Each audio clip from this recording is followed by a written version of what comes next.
Welcome to my channel. In a small, vibrant town, there lived a man named Oliver. He had always been a good person, polite, considerate, and always striving to meet others' expectations. He wore kindness like a badge, always being there for everyone, even if it meant sacrificing his own happiness. From childhood, Oliver was told that being good meant helping others first. His parents praised him for his politeness and obedience, his teachers awarded him for his kindness, and his friends looked up to him for his selflessness. Over the years, Oliver developed a reputation as the nice guy, the one who never said no, always offered a helping hand, and avoided conflict at all costs. But while people praised him for his goodness, Oliver felt something growing inside, a gnawing dissatisfaction. He often felt drained, like his energy was being consumed by the endless demands of others. He would spend his weekends helping friends move, his evenings listening to other people's problems, and his days making sure everyone was happy. Yet, when he looked in the mirror, Oliver saw someone who had neglected himself. One day, Oliver was invited to a friend's birthday party. He had had a particularly exhausting week and was looking forward to spending Saturday by himself, reading and recharging. But when his friend called, guilt crept in. "I can't disappoint them," Oliver thought. So, despite his fatigue, he went to the party. As the evening went on, Oliver found himself feeling frustrated. He wasn't enjoying himself, and he started wondering why he kept doing things he didn't want to do. That night, lying in bed, Oliver began to question the idea of always being good. Was being good at the cost of his own happiness really what life was about? Did constantly pleasing others actually make him happy? He realized something: being good didn't mean sacrificing himself. It didn't mean saying yes when he wanted to say no. It didn't mean living for other people's approval. The next day, Oliver decided to try something new. He decided to stop being good in the way he had always been taught. Instead, he resolved to be true to himself. The first challenge came soon enough.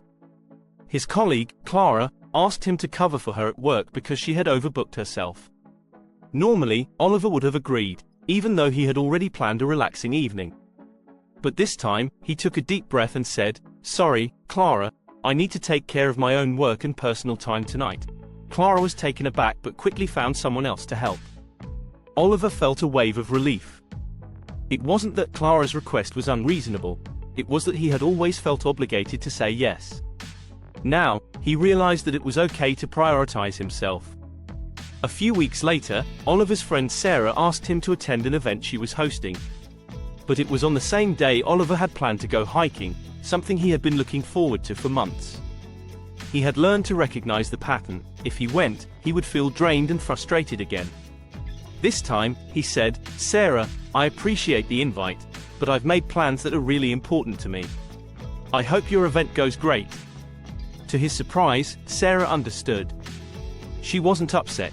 She even admired Oliver for standing up for his own happiness. As Oliver practiced this new approach to life, he started feeling lighter. His relationships improved because he was no longer showing up out of obligation, but out of genuine desire. He began to take better care of himself, finding joy in activities he loved but had neglected for years. He became more confident and energized because he was no longer stretching himself thin to meet everyone else's expectations. This shift brought a profound realization: happiness wasn't about being good by everyone else's standards. Happiness was about being true to himself, honoring his own needs, and living authentically. Oliver learned that sometimes the best way to be good to others was by being good to himself first. One day, he bumped into an old friend, Mark, who noticed the change. "You seem different, Oliver. Happier. What's your secret?" Oliver smiled and replied, "I stopped trying to be good all the time. Now, I focus on being true to myself. Funny thing is, when I stopped worrying about pleasing everyone, I started feeling happier, and my relationships became better too." Mark raised an eyebrow. "Is that really possible?" Oliver nodded. "It is. When you stop being good in the way that makes you miserable, and start being honest with yourself, you create space for real happiness. You can still be kind, still be generous, but without sacrificing your own well-being." Mark thought about it for a moment and then grinned. "Maybe I'll give it a try," and so, Oliver's new philosophy began to spread. People started noticing how their lives improved when they prioritized their own happiness instead of always being good. They learned that it was okay to say no, to set boundaries, and to pursue their own joy. Oliver had discovered that true happiness didn't come from endless self-sacrifice or from trying to be everyone's favorite person. It came from being authentic, respecting his own needs, and living with balance. The more he let go of being good by society's rigid standards, the more happiness and peace he found within himself. Moral of the story: you don't have to be good to everyone at the expense of yourself. In fact, you can't pour from an empty cup.